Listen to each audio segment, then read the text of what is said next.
कार्तिक का महीना आया। सभी औरतें तुलसी माता को जल से सींचा करती थीं।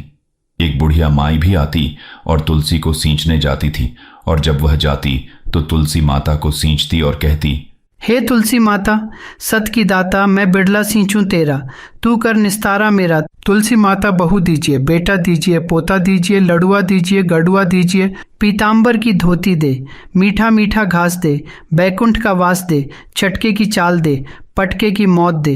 तुलसी का पत्ता दीजिए, मुंह में गंगा जल दीजिए, सूरज की साख दीजिए, गंगा जमुना को नीर दीजिए, चंदन का दाग दीजिए, झालर की झनकार दे, दाल भात का जीवन दे, ग्यारस की मौत दे, श्री कृष्ण का कांधा दे। कुछ दिनों में ही तुलसी माता सूखने लगी।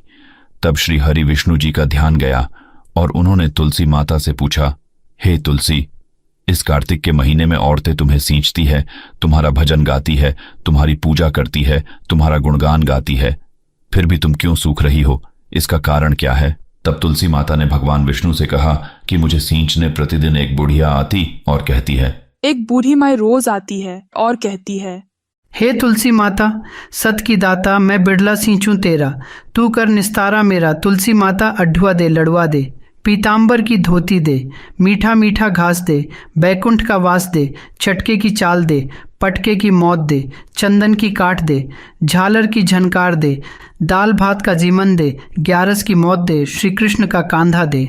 मैं उस बुढ़िया की सब बात तो पूरी कर दूंगी, पर कृष्ण का कंधा कहाँ से दूंगी? श्री हरि विष्णु ने तुलसी माता से कहा, तुम चिंता मत करो तुलसी, जब उस बुढ़िया का अंत समय आएगा तो मैं अपने आप ही उसे कांधा देने आऊंगा। तुम बुढ़िया माई से यह बात कह देना। कुछ दिनों के बाद बुढ़िया मर गई। बुढ़िया के मरने पर सारा गांव इकट्ठा हो गया और उसका अंतिम संस्कार के लिए उसकी अर्थी उठाने लगे, लेकिन तभी वह बुढ़िया बहुत भारी हो गई, जिस कारण उसकी अर्थी किसी से भी टस से मस नहीं हुई। लोगों ने बहुत कोशिश की, लेकिन बुढ़िया की अर्थी को उठा नहीं सके। सभी लोग बोलने लगे कि यह बुढ़िया तो बहुत संस्कारी थी, दिन रात पूजा पाठ करती थी, इसने तो पाप नहीं किया था, फिर यह इतनी भारी कैसे हो गई?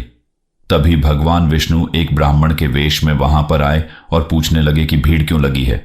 तब गांव वालों ने बताया कि एक बुढ़िया मर गई है और वह इतनी पापिन थी कि उसकी अर्थी किसी से भी उठ नहीं रही है, वह बहुत ज्यादा भारी हो गई है।